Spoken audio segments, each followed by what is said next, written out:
The books yielded less than they promised. For another stretch of borrowed time in the coffee shop, they bent over brittle pages and fractured accounts until Jihye's eyes ached and the words began to slip from meaning into shapes. The dark remained maddeningly elusive. It appeared in margins and muttered references, in warnings disguised as myths, in devotional fragments that contradicted each other almost line by line. It was called the First Silence, the unclaimed power, the one beneath dimensions, the mouth behind creation. None of these names told them how it worked. None of them told them why it had touched her. Raphael compiled notes with his usual precision, sorting rumor from pattern with an increasingly grim expression. Joaquin found references to old rebellions, but nothing that clearly named the mages who had bound Arcanthus. Caleb traced bloodlines and magical traditions until his handwriting began to slope with exhaustion. Raptor continued to search for practical descriptions hidden inside poetic nonsense, muttering to himself whenever he found a phrase promising clarity and delivering only metaphor. DJ remained irritatingly cheerful. "Well," he said at one point, sliding another book onto the pile, "this one's either completely useless or extremely important. I find the two categories overlap more than anyone admits." Estatrix, who had developed a visible distaste for parchment dust and theological speculation, gave him a long look. "You are too pleased by uncertainty." DJ shrugged. "Uncertainty is where all the fun lives." "No," Raphael said without looking up. "Death lives there. Fun is adjacent at best." Delphi passed by once with a tray balanced on one hand and paused just long enough to scan the spread of books. She tapped a page near Joaquin's elbow, corrected a mistranslation in 3 words, stole one of DJ's biscuits, and drifted away again before anyone could thank or question her. Eventually, the diminishing returns became impossible to ignore. Raphael closed the latest volume with more force than necessary. Nothing further of substance. Caleb rubbed at his eyes.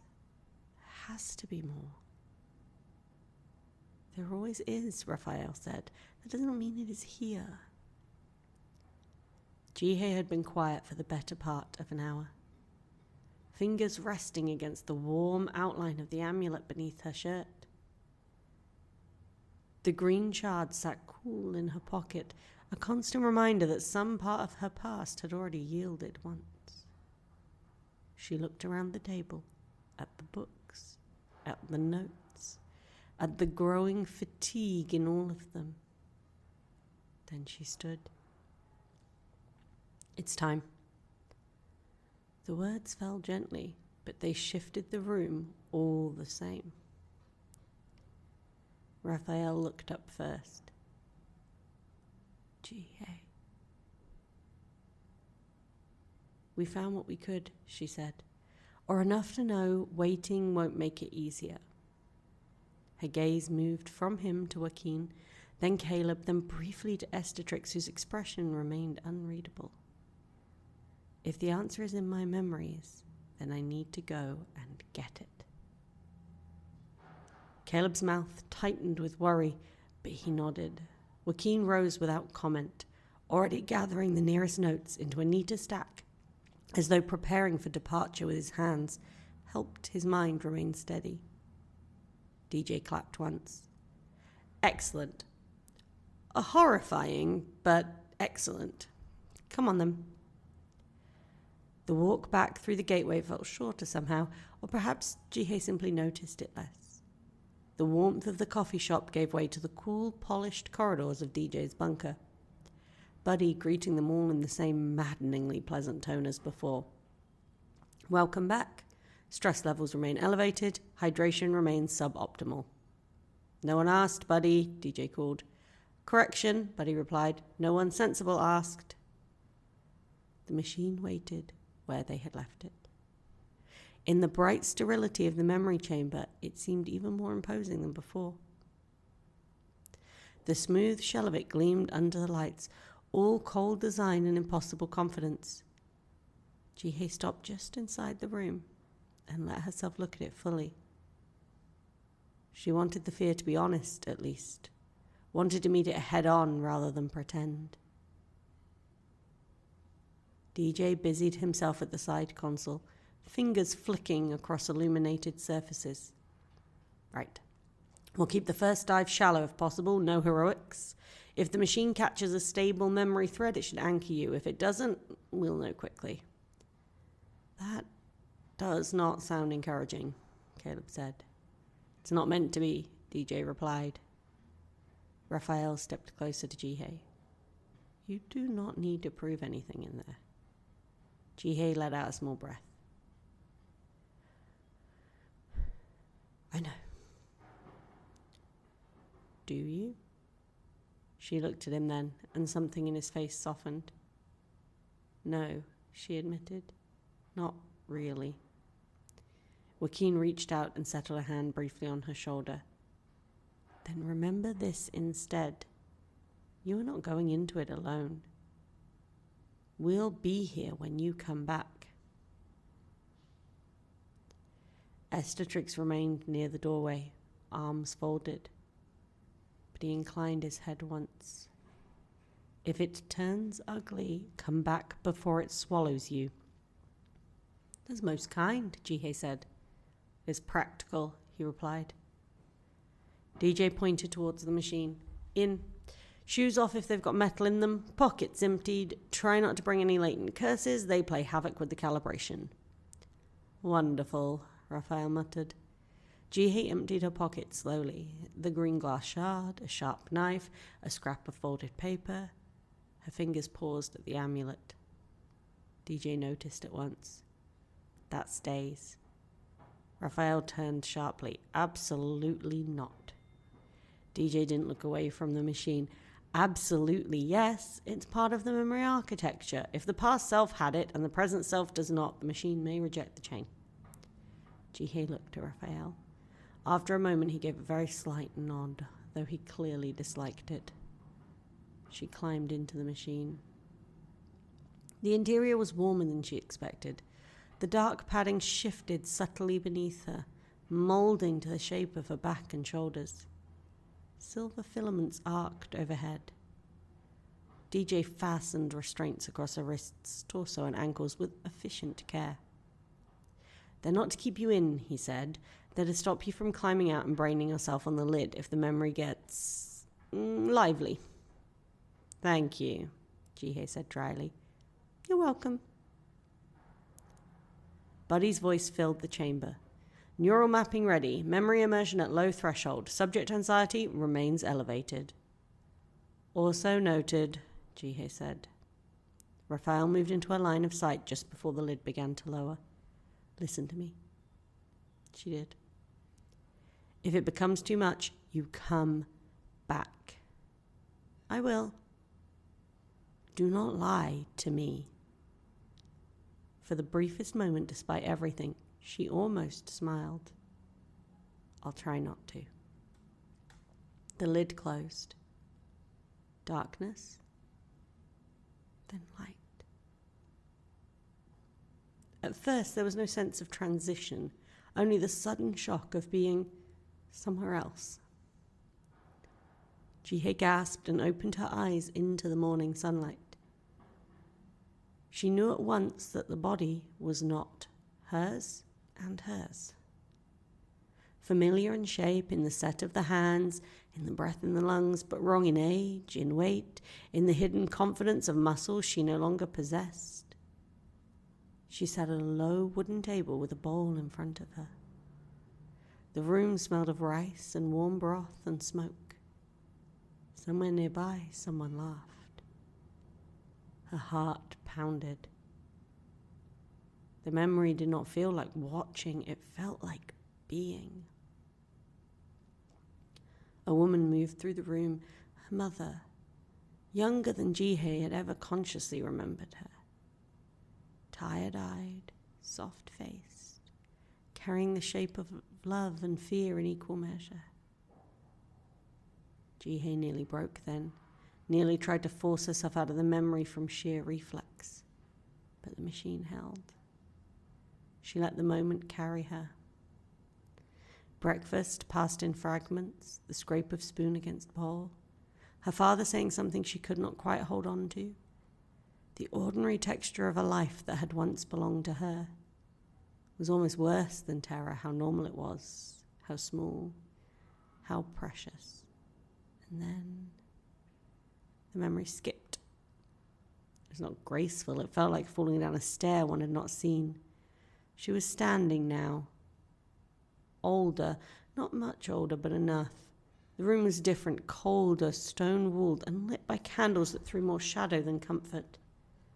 A hooded figure stood before her, face hidden, hands folded into their sleeves. A mage. Jihye knew it before she had time to form. He must be stopped, the mage said. Her own voice answered from the body she inhabited, younger and steadier than the one she wore now. I don't want to use this power. The confession tore through her. The mage stepped closer. Beneath the hood she glimpsed only a mouth worn with worry. You cannot fear it now. I do fear it, her younger self said. If I destroy Arcanthus, if I use what the dark gave me. A tremor ran through her hands. What if I become as it is? The hooded mage was silent for a moment, then carefully.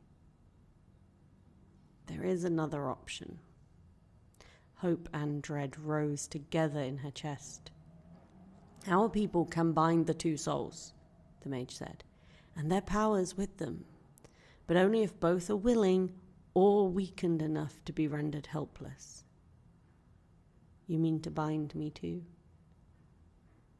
Yes. The word was soft, merciless. Her younger self looked away.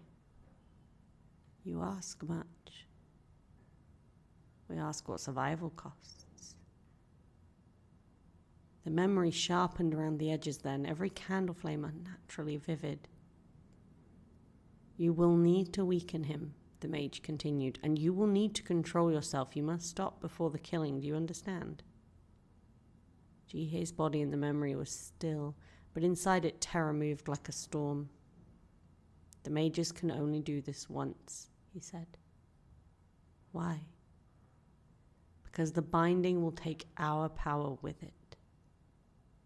For the first time, strain cracked the mage's voice. We can cast the spell, but not survive it unchained.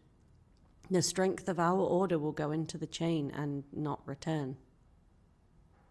Silence. Then her younger self nodded. Once. Slow. Deliberate. The memory lurched again. Now she was in a bed. No, not lying in it. Sitting up in it? Gasping, sheets tangled around her legs, ink stained her hands. A journal lay open on her lap, its pages crowded with frantic writing. The room was dim and fever-hot. Her skin burned.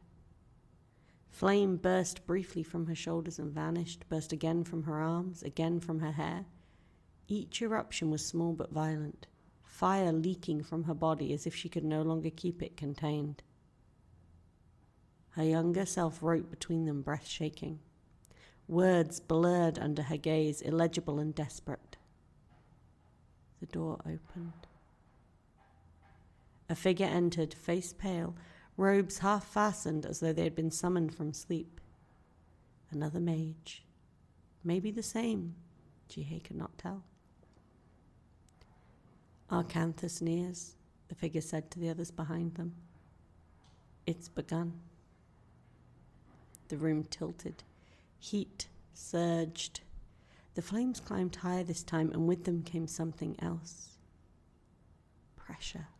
A scream caught behind the ribs, a sense of being on the edge of something too large to survive intact. She tried to hold the memory, to force herself to read the page to see what had been written. Pain lanced through her skull. The world shattered. Jihye woke with a cry, fighting restraints, breath tearing out of her in ragged gasps. The lid of the machine was already opening. Cold air hit her face. Hands were on her, Raphael at one side, DJ on the other, Joaquin somewhere just beyond, his voice low and grounding. "She's back," Caleb said, too loud with relief. "Life signs destabilized," Body reported calmly. "Memory immersion terminated by operator intervention." DJ unfastened the restraints with practice speed.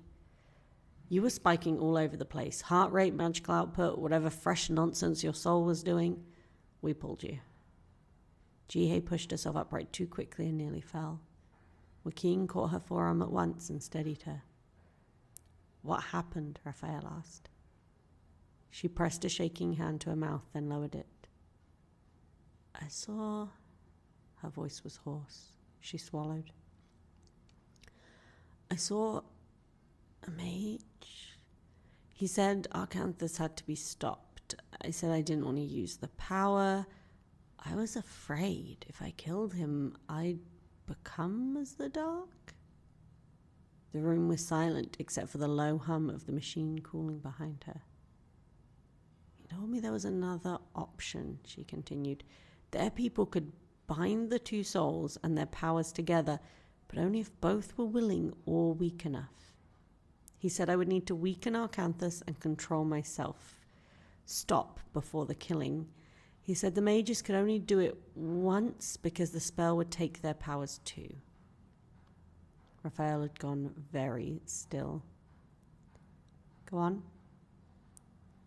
Jihye closed her eyes briefly, seeing again the page, the fire, the panic.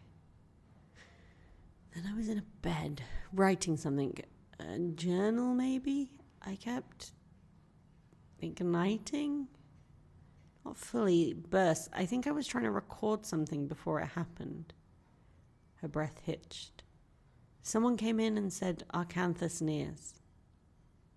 DJ leaned against the console, unusually serious. "And then?" "Then you dragged me out." "That would be us avoiding your nervous system doing an impression of fireworks," DJ said lightly, although his eyes remained sharp. Raphael paced once across the room. "A journal," he said.